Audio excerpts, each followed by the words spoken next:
Oh. Oh.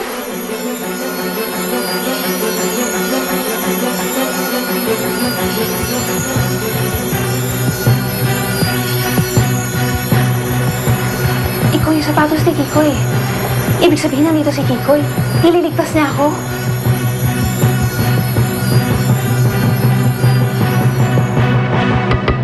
Uy, ganda!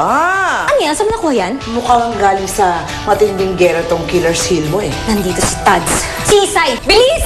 Hindi ko alam mo paano ko to gagawin, Yoya. Kanina lang iniisip ko kung gaano masasaktan ang anak ko. Tapos ngayon, naawa na rin ako kay Danilo. Matagal niya na palang alam na malapit na siyang mamatay. Anong malapit nang mamatay ang tatay ko? Ate, suotin mo si Tads. Tutulungan ka niyang tumakas. Isay! Isay!